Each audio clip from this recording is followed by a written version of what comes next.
Welcome to the Wheel of Time Diaries. I am your host, King Crusoe. You can call me KC, and this week's diary comes at under relatively unfortunate circumstances, to be quite honest with you. That is because I had intended to actually have finished Crossroads of Twilight and to have been able to record this diary before I actually had nose surgery. At the time that you're seeing this video, a couple of weeks ago, which would have kept things basically in order with the first three diaries in this one and be making a little bit more references in between, and just would have felt, at least to me, more cohesive. I don't know if that would have carried through to any of you guys, but certainly to me it would have. At this point, it has been now a couple of weeks since I actually finished Crossroads of Twilight, so my talking about it today is going to be a little bit hit or miss. Of course, getting nose surgery and then the recovery process of that, which was quite miserable experience, I'll add, in certain ways, obviously caused some complications with being able to actually record this video. There was also the fact that I did not manage to finish reading the book before I had my surgery either, which I had planned on doing, but then some things that week happened and kind of made that pretty difficult, and also made the reading take a little bit longer, made it a little bit harder. So this week's diary is maybe just going to be a slightly different vibe. I don't know if it'll really be that different at the end, but if it feels a little bit different, I apologize. It's just kind of a weird week this week. So for this reading, we are going to be covering the end of the book, a relatively short section, but there is some stuff to talk about. I read about 5.5 hours covering the last, what would that be, like 6 chapters of the book, chapters 25 through 30, plus of course the epilogue, even though the epilogue was like 2 pages or something like that. So 5.5 hours to finish the book, which put my total for the book at very nearly 29 hours. That was probably about an hour longer than I had estimated by the time I got to this week's reading. But as I said, my last few days reading this, I was a little bit slower. It was harder to get through stuff, and I also feel like the relative anticlimax definitely kind of made that a little bit harder as well. There's it's not really climactic, but there's another like sort of quasi-climactic cliffhanger-y thing that happens in one of the storylines, but the other two I actually kind of felt like didn't really need to have the finishing chapters that they had here at the end of the book. I think that not only could you have had a perfectly decent like bridge book in Crossroads of Twilight if you kind of removed a lot of the bloat that incorporated the first more than 3/4 at this point. What I finished off reading last week, everything that I covered last week, I actually quite enjoyed, and that would have made for like a pretty decent overall ending, quote unquote, for the book if it was a bridge book. Thinking of it in that way, it wouldn't have been awful. So like in a spoiler-free type of just my thoughts on the book at this point, especially at the end of it, especially these last handful of chapters, I feel like one of the storylines, and I will just say that this is Perrin's storyline, didn't really work here in this last week's worth of reading, and that's because the good kind of content that happened here probably should have happened earlier, actually. Like there's the timeline of what happens in that plot there, and where he ends off in here actually should have been the very end of that plot line, but all of this should have been here, and this should have been here instead. Basically where his storyline happens at the beginning of the book, that I'm pretty sure I talked about in the second diary, if I'm not mistaken. It would have been like those handful of chapters. That material should have happened like here actually, and then had the very like kind of ending I guess, like, set up for the future happen within that sequence as well. And then the particular events that happened in the couple of parent chapters here near the end of the book definitely should have happened before, because after having like that kind of setup, you expect something's going to happen here when that happens earlier in the book, and then he just goes off and does something else instead, which just feels really weird structurally. So that didn't really work for me. And then there was like there were a couple other storylines. At this point, I'm just struggling to remember what the other storylines were. I think there's a couple Matt chapters here at the end of the book, if I'm not mistaken, right? Yeah, there's a couple Matt POV chapters, and I don't know, I guess I would say kind of the same thing here, where like what actually happened in these two chapters is like, it was decent, it was okay, it was fine actually, but I think I would have preferred for these couple of things to have happened with Matt's storyline earlier in the book rather than here, because you kind of expect for something at least somewhat climactic to happen, right? If you're going to have a storyline and then revisit the storyline later in the book, you expect for something to bridge that gap and for that to lead directly into the next book, and like part of that conversational piece is missing here, so definitely anticlimactic in that way. And then the Egwene chapter in this week's reading actually had a couple notable things happen. In fact, like I said, this was the storyline that had the quasi cliffhanger climax type of thing that this storyline already had a couple books ago. Really, a big major moment happened that kind of honestly didn't actually even feel deserved. I think this chapter also would have been better if it came right after the Egwene section that we talked about in last week's diary. So in essence, a lot of the structure of this book is just super weird. Like most of the book I actually liked, just having each storyline happen, going over what happens in each of those storylines. That was a very redundant thing to say, I'm sorry. Following those events, and then moving on to the next one, where you're acknowledging some of the stuff that happened in at the very end of Winter's Heart there, that big moment. You're addressing that with some of the storylines, very subtly pushing the timeline forward, but you're also like gathering all of the different storylines into this relative period of time. It's like, okay, this moment happened in the book, all the other storylines are going to acknowledge this, going to surround this in a timeline sense, and then we're going to be ready for the next book. This structure was working for most of the book until Robert Jordan decided to revisit some of the POVs here in this last week's worth of reading, which again were Perrin and Matt and Egwene, and it just made kind of the timing and the payoff of everything just not work out, because it felt like he was not trying to do anything climactic, because he wasn't, but like you also feel like he should have been because of that structure. So like I said, there's just some like inner conversational pieces to the structure and the writing of this last week's worth of reading that just did not work out at all, and definitely left a pretty sour taste in my mouth, actually. It's not even that I dislike the book. I don't even think Crossroads of Twilight is a bad book. In fact, people are going to be very upset when they learn this is not my least favorite book in the series. It's very close to my least favorite, but it is not. It's actually second to last.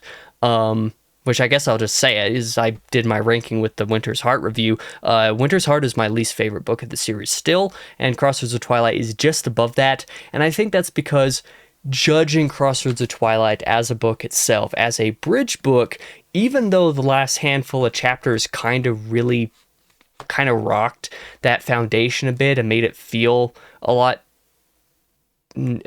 very anticlimactic, I guess, for lack of a better term, there's also a major degree to which I understood and kind of went into this book knowing that it was like not going to have that much happening, and I kind of appreciated the way that it is actually bringing all these storylines together, all these plot lines together from a timeline perspective, and actually centralized a lot of that, and does give us a very clear image of where Knife of Dreams is actually going to go. I have a very good idea actually how Knife of Dreams is going to start, and it's probably going to have to do with the Egwene storyline, although just as a random theory, even though I think the beginning of Knife of Dreams is probably going to have to do with that storyline, or it's probably, like, the prologue is probably going to have a no small amount that deals with that material. I would be actually pretty surprised if very much of that entire book had any Egwene in it. So that's just a random theory coming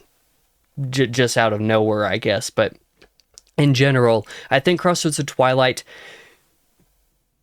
it like halfway succeeds at what it's trying to do. It's not an awful book. It's just very bloated, and the last handful of chapters kind of upheave the structure of it a little bit, kind of undermine that a good bit as well. So in that sense, like, from a more objective matter, Crossroads of Twilight is probably the weakest book in the series. You know, I'm not going to argue with anybody who says this is the worst book in the series, because I don't think that's necessarily wrong even, but I am going to defend this book at least a little bit. It's not horrible.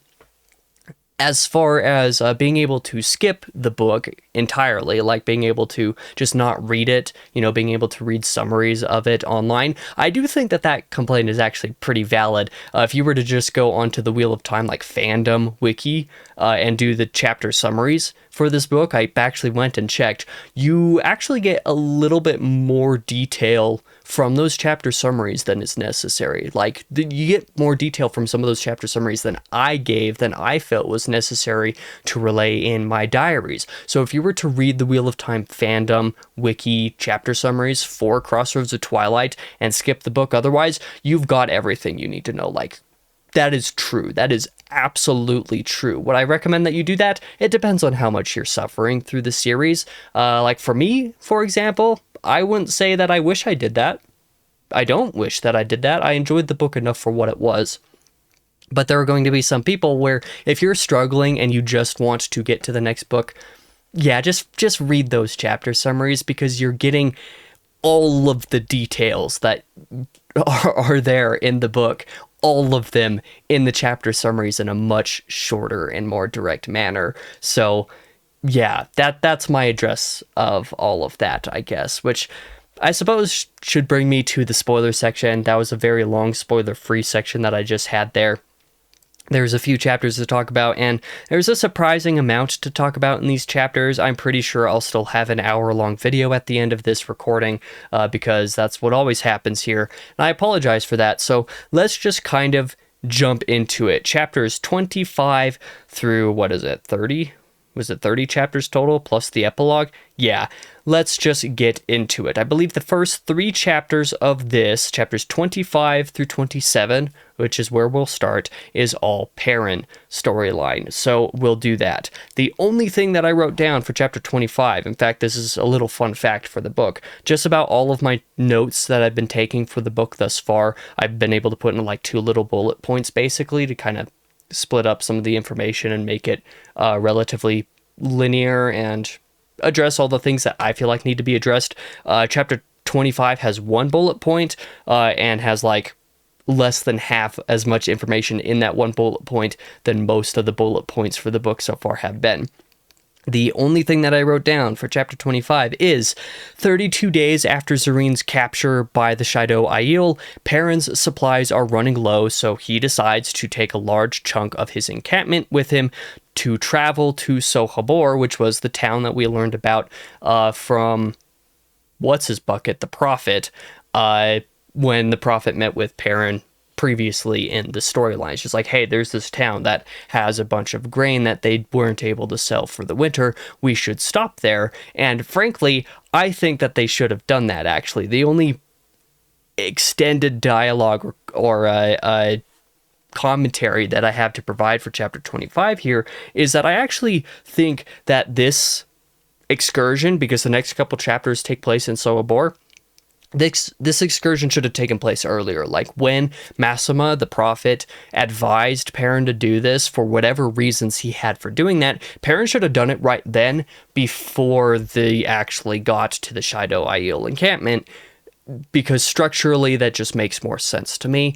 For the purposes of the pacing of the book, that makes more sense. So that's what chapter 25 does, and chapter 26 sees us in Sohobor, which is ironic because that's the chapter title. How creative. Anyway, Sohobor's guardsmen are a little bit more afraid of this group being ghosts more than anything. That is a particular thing to note. They're very kind of rattled by their experience with Perrin and the group coming up to them because they think it might be a group of ghosts for some reason. I've not really noticed anything supernatural within the series up to this point. I'm not sure what's going on there to make this such a big worry for the guardsmen and Sohobor. It's very kind of strange, actually. I'm like sitting here like, this is random. This is a new thing for the series. Why are all these people like afraid of this group of people being ghosts, and why are there so many references, especially like there were ghosts, like the town is full of dead people? What's going on here? Is there like a Forsaken around, reviving corpses and scaring the crap out of the townspeople or something like that? No idea what's happening, but this is something that's going on there. Everyone they see in the town is pretty run down and ragged. They seem to be like they're not having a good time. They're not happy about anything. They're dirty. They're ragged. Nothing's going great for them. They weren't able to sell very much of their grain for the winter that we kind of already knew about. And like I said, it's like a bunch of people have been seeing dead people, and so they're kind of like rattled on a spiritual level. Not sure what's going on there, but that's what we know is happening in the town. The group of them does eventually reach the Merchants Guild in the chapter. In the town. That's the word I was looking for. They get an agreement to actually buy grain, but Perrin and Berylane do demand to see the warehouses of the grain before they actually pay for any of it, because they want to make sure that it's good grain. And, surprise, surprise, it turns out it's not, because at the warehouses, when they get there, Perrin cuts open several of the sacks of grain, and it seems like there's just as many weevils in there as there are grain. So the deal's basically cut in half. Berylane makes her bargain. Just like, we're going to pay you half as much as we would otherwise have agreed to for this amount of grain because of how much weevils there are, how many weevils there are. And they're now going to have to, do some winnowing to separate the wheat from the chaff, so to speak. And Perrin seems to be nervous in this chapter as well about the scent of the town being kind of impossible to pin down. This goes along with that I see dead people thing that all the townspeople seem to be out about. A man outside screams.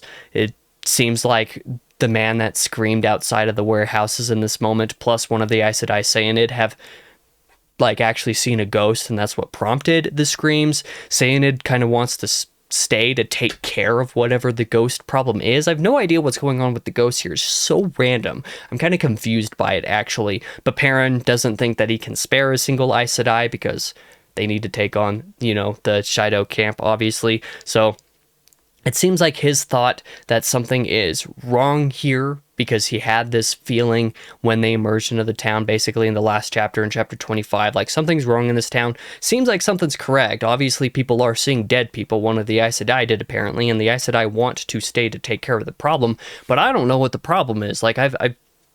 This hasn't been a thing in the series up to this point, so I'm halfway intrigued, but also just as confused as I am intrigued. It's like, this is a completely different angle. Why is this suddenly happening now? But oh well.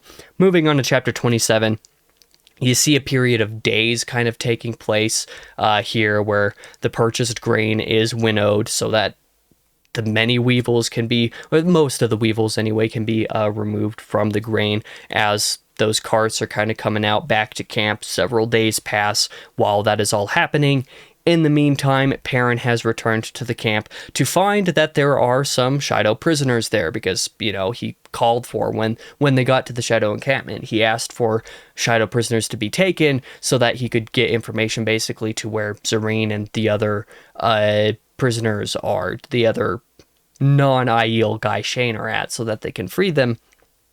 Having returned from Sohobor, there are now prisoners from the Shaido there. That's the only justification here for why Sohobor happens after getting to the Shaido encampment, but I feel like that's something that could have actually been done otherwise. Like Perrin could have, asked for like some of the scouts, for example, or something like that to get Shido prisoners for him before they ever got there, while they were going to Sohobor instead, or something like that. And again, from a pacing mechanism standpoint, it would have made a lot more sense for Perrin's group to go to Sohobor and then have all the stuff happen at the Shido camp from earlier in the book. Like, that would have been a better structural decision. So like, this excuse here, like, I know if I were to have suggested that, somebody would be like, yeah, but Perrin had to see them and ask for the Shido. He could have done that otherwise. He didn't have to be there for that to happen, actually. In either case, the Shido prisoners have been tortured. They are at the camp, but they have been tortured. He stops the torture, Perrin does, but at the same time also uses his axe to give, like, each of these prisoners, like, 4 chances to answer where the Gaishain they seek are, because he's going to cut off their hands and feet. Like, that's the threat of it, to get information, to get the truth from them, because they're all going to be questioned this independently, and if any of them, answers differently than the others, then there's going to be a retribution for that lie.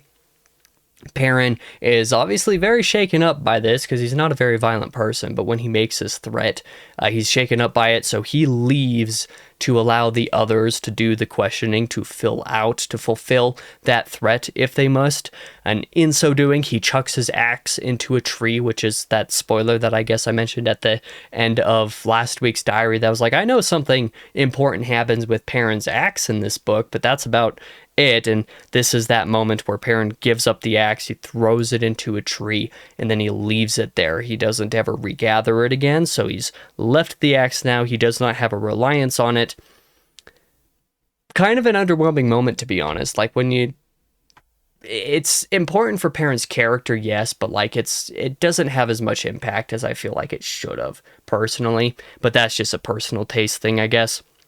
It turns out that the captured Shido, all of the Shido prisoners that were taken, have absolutely no knowledge of anything about Zareen or any of the other prisoners at all. So taking the prisoners was just kind of a waste of time in the first place. The only use that had was letting Perrin actually get rid of the axe. So I guess from a narrative standpoint, they served that purpose, but otherwise this whole little mini subplot was just kind of pointless and stupid otherwise. Talonvor and Balor, however, actually know and report to Perrin that there is a bunch of Shanshans somewhere in the relative area, about 15,000 of them actually hunting the Shido at Aiel as well, which actually makes a fun parallel with Rand's POV, which we'll get to here in just a second. Talonvor and Balor suggest to Perrin that they should potentially try to make alliance with the Shanshan, as crazy as that sounds, specifically because the Shanshan are hunting the Shido, and that is theoretically going to be the only chance that they have to really do anything about their non-Aiel Gaishain prisoners that they're trying to get back. So, this has a pretty cool tie-in with Rand's storyline, because, of course, Rand commanded Bashir and a couple others to go try to make some sort of meeting with the Shanshan as well to try to make an alliance, because Rand had determined in the reading for last week that he didn't have the people, he didn't have the time, he didn't have the energy, he didn't have any of the resources that he needed, and quite frankly, it's hard to fight multiple fronts of a war at once. Rand was not going to be able to fight the Dark One and have the last battle and all that stuff while also fighting the Shanshan, so he had sent Bashir and some others to go try to make some sort of alliance offering with them so that they could all fight the Dark One together instead. This is another case of something like that happening, a potential alliance with the Shanshan, so just the timing of everything and all the characters being Ta'veren with Mat and Rand and Perrin just kind of making sense. It works, and also itself kind of matches along with Mat's storyline, which covers chapters 28 and 29, so I guess we'll jump into that. But continuing that same sort of wavelength of thought, Mat's storyline is also kind of tied to the Shanshan here as well, because they've just escaped Abu Dar, but Mat is, destined to be wedded to Tuon, the daughter of the Nine Moons, and of course, he has her in his possession right now, so all three Ta'veren, Rand and Perrin, and Matt all have some form of forward momentum in allying to one degree or another with the Shan-Chan, which is like huge developments, relatively speaking, for the series, which should see, honestly, I would assume that Knife of Dreams at this point, just kind of jumping forward to like the end of the diary here, but I would assume that Knife of Dreams is going to have a lot to do with this actual allying with the Shan-Chan. That would be my guess, so that the last few books are actually really ramping up towards and dealing with the last battle. That's my random thought, theory, idea right now.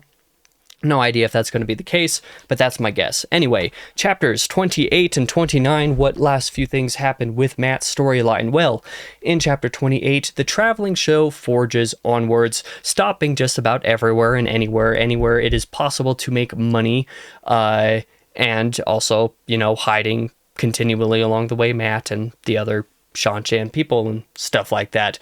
Matt has Tom and Sundar getting information from basically everywhere they go, and despite some of the Aes Sedai and Soldam sneaking into towns when they probably shouldn't be, they are still hiding, they are still getting through and avoiding Shan-Chan detection. In this chapter, Matt is effectively trying to court Tuon to kind of make her a little bit warm up to him, I guess, is kind of the intent. However, it turns out that when Matt had proclaimed that Tuon was his wife in the last book, when they were escaping Abu Dar, he said 3 times that she is his wife. Apparently, and I'm fairly certain that Robert Jordan probably made this decision retroactively just to make this chapter work here. But even so, apparently it is that Shan-Chan culture within Shan-Chan culture, if one party says that about another party, "You're my spouse," to them 3 times, or at least around witnesses anyway, there has to be witnesses, and the other one says the same back, that's basically the thing that makes you married in Shan-Chan culture, and Matt was unaware of that, and he has conversations with, is it Egianin in this chapter? I forget, but he does have a conversation where he's kind of made fun of, I guess. It's rather unbelievable to the Shan-Chan person that he's talking to in the chapter. It's you really did not know that this was a thing, that proclaiming spousehood with another person 3 times is what makes you married. And Matt didn't know. He had no idea. So at this point, it's okay, well, now if Tuon says that 3 times about Matt back around witnesses, that would seal the deal. So I'm guessing that Matt's kind of trying pretty hard to make this happen, I guess. Matt's playing stones with Tuon in this chapter until she finally compliments him about something, so that was a big moment, I guess. And then she requests to be able to walk around at night. She uses the fact that she has not tried to run away, she's not done anything to break her oath to obey Matt, and so she wants to be able to walk around at night so that she can have some relative freedom, but that she's happy to do it under watch and guard because obvious reasons. Matt would be that watch and guard, would be that supervision, and Matt essentially agrees to this, and they determine at the same time that they're going to stop at one of the towns that they stop at. They're going to try to get in and buy material for a new garb for her because she doesn't have any fitting dresses or anything that aren't of the Shan-Chan variety, which would be bad. She needs to be able to blend in with not Shan-Chan people. So they need to go to a town where they can have material purchased for making dresses for her and other Shan-Chan as well, like Egianin in them. And that's what chapter 29 is all about. For example, Matt has taken Tuon and Seleucia, for example, into the town to get materials for clothes. He gets a little bit distracted at one point by how much of the rest of the traveling show is just kind of out and about in town, like I said, with Aes Sedai sneaking around in towns when maybe they shouldn't, because their ageless faces are going to be obvious to any Shan-Chan or any Shan-Chan spies that might be around, and that would be bad, obviously, of course. Matt very nearly loses Tuon and Seleucia in the crowd, but does manage to find them pretty much immediately anyway, and they get the garb. It got to be pretty close. The shopkeeper very nearly caught on to the trick, I guess we'll say, because Tuon and Seleucia are here. They're not talking because the Shan-Chan accent would be very obvious, because they went into a shop without Matt being around to talk to anybody for them. yeah, they very nearly got caught in one of the shops. So that's something that happened. They return to the traveling show, and it turns out that Rena, and I suddenly forget who Rena is. Is Rena one of the kin? Let me double check this. Oh no, Rena was one of the Soldam, obviously. Duh. I absolutely should have remembered that by the next note that I literally have right here. Rena has backstabbed Egianin and fled, presumably because, Egianin obviously knew that Rena is capable of learning how to channel, because obviously she knows the secret that Rena was able to be held by an Adam, and you can't be held by an Adam unless you have the potential to be able to channel to some degree or another. An immediate result of learning about this backstabbing, the crew does chase after Rena, and they kill her before she can make it to any nearby Shanshan town. So no tattling is able to happen because she is taken down first. They return to the traveling show again, and in the meantime, it turns out that Luca has been given an official warrant written down from Tuon, because she had stayed behind when everybody went to chase after Rena. Tuon gives Luca's traveling show protection from Shanshan searches and other stuff like that to kind of aid some things for him personally. But it is noted pretty specifically here in the chapter that Matt is left out of the warrant, so Matt is not being protected by Tuon here, which is kind of amusing, but I'm also confused what's going on there. In either case, Tuon is wearing rosebuds that Matt, in this moment, is wearing some rosebuds that Matt had given to her previously, and there's like some subliminal stuff going on here. I feel like there's an inference being made, and I might be jumping the gun here, but is it being implied that Tuon probably said with witnesses around her while Matt was gone that Matt is her husband and done the reciprocity for that marriage Shanshan requirement? Like, did she do that in this moment? Is that what's being inferred here? Because I feel like that's what's being inferred here. And if I'm wrong, I would like to be corrected, but that's what I got out of it. That's what I feel like was happening. But yeah, kind of the same criticism that I made with Perrin's chapters here, with, kind of structural things being a little bit strange. I feel like these two Matt chapters could have been paired with the previous Matt section in the book, and that would have been perfectly fine. Like, structure-wise, it would have made more sense for the book in what it was doing, and that also would have allowed for chapter 30, which we will now go into, being the Egwene chapter for the week's reading, would have also been able to line up with her previous chapters. And all in all, this would have just worked a lot better if all of the POVs were just straight up one and done in this book, because as a bridge book, acknowledging Winter's Heart and then moving into Knife of Dreams, it just would have made so much more sense. But either way, let's talk about chapter 30. So immediately in chapter 30, we have Nisao coming in to report that another Aes Sedai, Karen, is dead in similar means as Anaya was the end of the last Egwene chapter that happened, which leaves the Aes Sedai on extreme edge. They're Aes Sedai dying here, evidently by the power of Saidin, which they have no idea where that's coming from. We obviously know who the culprit of all of this is, but the Aes Sedai do not, so they're worried about this. Both of the victims have also notably been of the Blue Aja, and Egwene kind of wonders if there's anything up with that, like wants Nisao to find any other potential similarities that there were between the victims so that they can, maybe come to a guess as to why these murders are happening. Egwene has some periodic visitors throughout the chapter, starting with Theodrin leaving a note about Ramonda, sending a couple sisters to Carrion for unknown purposes, so that's something that Egwene learns about.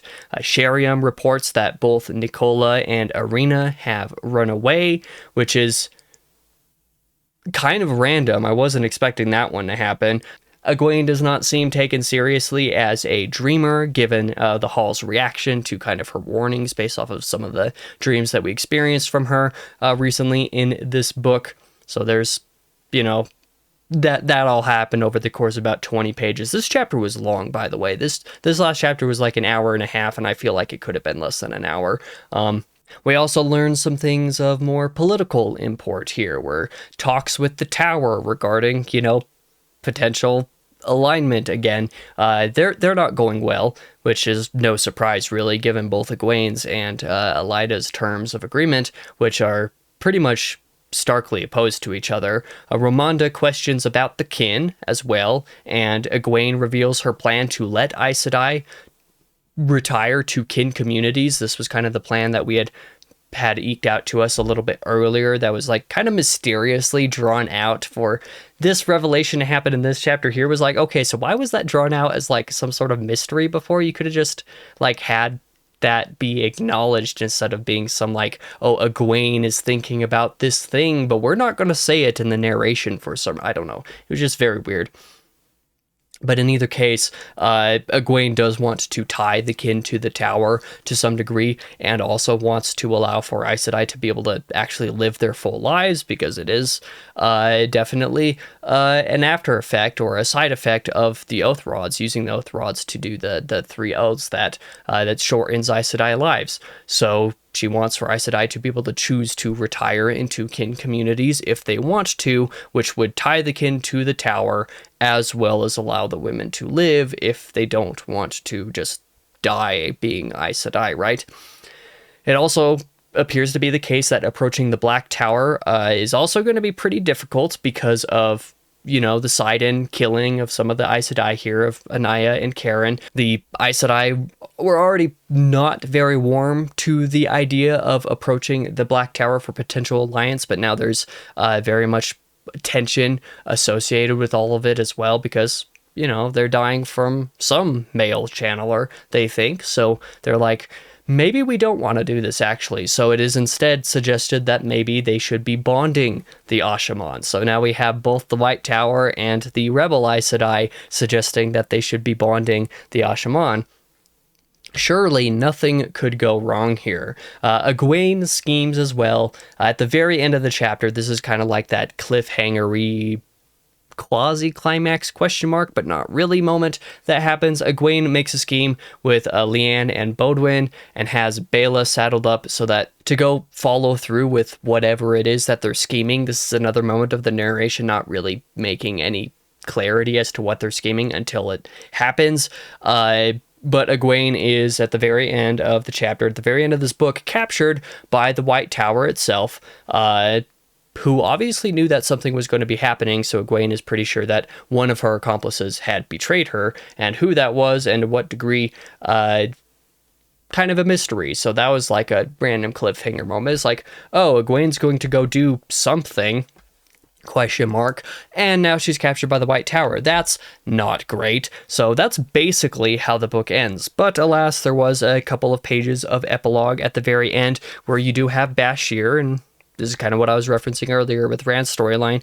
Bashir and the others do return to Rand to say that apparently High Lady Suroth wants for Rand to meet Tuon. And it's just again, kind of a not really cliffhanger, actually. It's just, this is the very final moment of the book.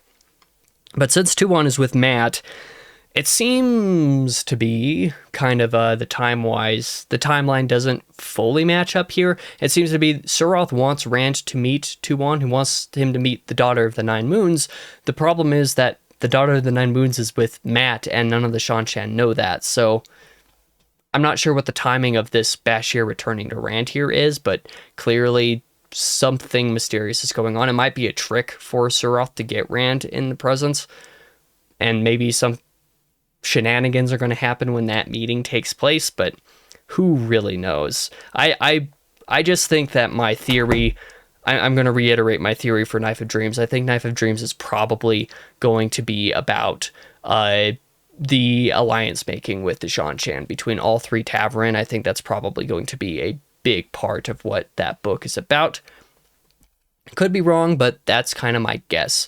With regards to when I'm going to be reading Knife of Dreams, by the way, I should say this, since my schedule with the series is not really gone according to plan basically at all this year. I'm not 100% sure, but I think it's probably going to be the back half of October that I read Knife of Dreams, and I'm probably going to record those diaries and have them come out over November. And that is because, to kind of go along with the every other month thing that I've been trying to do more or less to one degree or another with Wheel of Time. I don't want to read Knife of Dreams immediately and have that go through October. That's not something that I want to do for content-wise on the channel, or just personally for a book. I have a couple shorter books that I want to read in October to refresh in myself. I've been really struggling to read lately, not slump-wise per se, just a lot of stuff going on. It's just been tiring reading a bunch of long books and stuff. So I want to push off Knife of Dreams at least a little bit, so good chance that I read it at the end of October and then have those videos ready to just come out in November. Just record those ahead of time, do that kind of thing for that, especially since reading it in November would be a little bit difficult. If it takes a week or two into November, that's perfectly fine. I'm open to that, but I do need to be done with that book before I go to North Carolina about halfway through the month of November, because yeah, that would completely derail reading plans, and it's going to derail content creation for at least a week, if not more. So I want to be able to have all of November's stuff done ahead of time, and that's when I want the Diaries for Crossroads, or sorry, for Knife of Dreams to come out. So it's very likely it'll be like the back half of October that I get most of that book read, so that I can have some of those diaries done ahead of time. So that's what I'm looking at right now. But of course, you can follow along with my monthly reading wrap-up and TBR videos. I believe I have the next one of those is coming out a week from this coming Tuesday. So, you know, the first Tuesday of every month is when those come out. So if you ever have questions about what I'm reading any given month, that's where you can get them. And if you want more regular updates, I do bi-weekly updates on the channel as well, as far as I'm able, because the last one of those didn't come out either. But in either case, that's going to be the end of this diary. I'm not entirely sure off the top of my head when the review for Crossroads of Twilight will come out. I think it'll be here in a couple of weeks. In fact, I think it'll be the week after the reading wrap-up, actually. So I got to get that prepared. I have basically all of October's videos I still have to prepare. I was thinking I was going to have those done by now, or done by this video's release anyway, but I'm not. No, the last couple weeks have been kind of crazy. But like I said, that'll be the end of this video. Thank you for watching this rambling. If you did, this video did turn out a little bit shorter. I'm glad about that. But for now, I have been your host, King Crusoe. You can call me KC, and I hope to see you guys in the next video, whatever that may be, because I really don't remember what the next video is going to be at this point.